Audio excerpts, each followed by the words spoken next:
क्या इश्यू है जुनेरा को? इनको ना 2 दिन से डायरिया मोशन है ना। ठीक है। 5 एपिसोड किए हैं 2 दिन। वैसे ये कि ये रूटीन में से 2 दफ़ा करती थी या 1 दफ़ा। ठीक है। अच्छा, डायरिया में आपने डिफ्रेंशिएट कैसे करना होता है बच्चे का कि डायरिया हो रहा है उसे या नॉर्मल स्टूल है? नॉर्मल होता है कि 3 to 4 या 5 टाइम्स बच्चे पॉटी करें, वो नॉर्मल है, उसको कोई मसला नहीं है। लेकिन अगर उसमें देखी जाती है कंसिस्टेंसी कितनी है, जो रेगुलर टेक्सचर इसका दिन में रह रहा था, तो अगर उससे बहुत वाटरी है देन वी कंसीडर कि बच्चे को डायरिया है या मोशन उसको लगे हैं। ठीक है।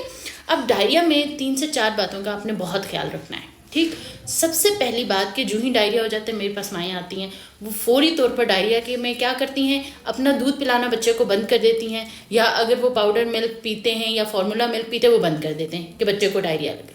तो ऐसा बिल्कुल भी नहीं करना चाहिए।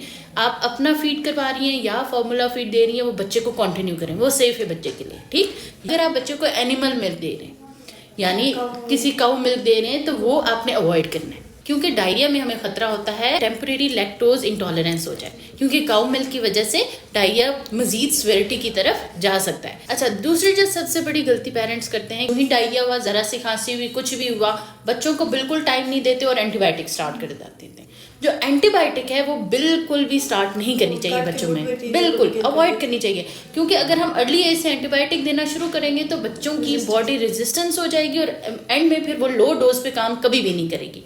बच्चों को आप जब देते हैं तो उनमें अपनी एक इम्यूनिटी होती है जिसको रिस्पॉन्ड करने का मौका मिलता है। 3 to 5 डेज हमें हर चीज़ का वेट करना चाहिए और एंटीबायोटिक हमेशा अपने डॉक्टर के मशवरे से यूज़ करनी चाहिए। ठीक है। और डायरिया में तो ज़रूरी नहीं है कि हर डायरिया को ज़रूरत हो एंटीबायोटिक की। ठीक है। तो कभी भी एंटीबायोटिक डायरिया में बच्चे को ज़रूरत नहीं होती। हाँ, अगर डायरिया सिवियरिटी की तरफ जा रहा है, बच्चे को डिहाइड्रेशन हो रही है, 10 डेज से ज़्यादा हो गया है, फीड नहीं ले रही, ओरल इंटेक नहीं है, तो फिर हम कह सकते हैं कि बच्चे को एंटीबायोटिक की ज़रूरत है, वो भी डॉक्टर के मशवरे के बाद।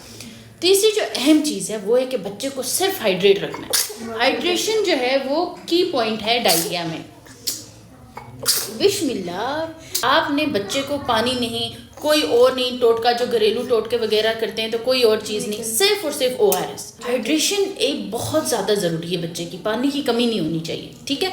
उसमें बच्चे को जो ही डायरिया हो, अब फौरी तौर पर थोड़ा थोड़ा ORS उसको पिलाते रहें। जब भी बच्चे को अचानक डायरिया हो, ये 3 से 5 दिन लेता है टाइम और ये सेटल हो जाता है। ठीक, इसमें सिर्फ और सिर्फ बेबी को आपने हाइड्रेशन रखनी, ORS पिलाते रहें, अपना दूध कंटिन्यू रखते रहें, कोई एंटीबायोटिक देने की ज़रूरत नहीं है। इंशाल्लाह 3 to 5 डेज में सेटल हो जाएगा। ठीक है। बच्चे को ORS वगैरह में लिख के दे रही हूँ, अगर नहीं सेटल हुआ तो इंशाल्लाह फिर हम जो है एंटीबायोटिक की तरफ जाएंगे। ठीक हो गया? ओके जुनेरा? अच्छा अच्छा अच्छा।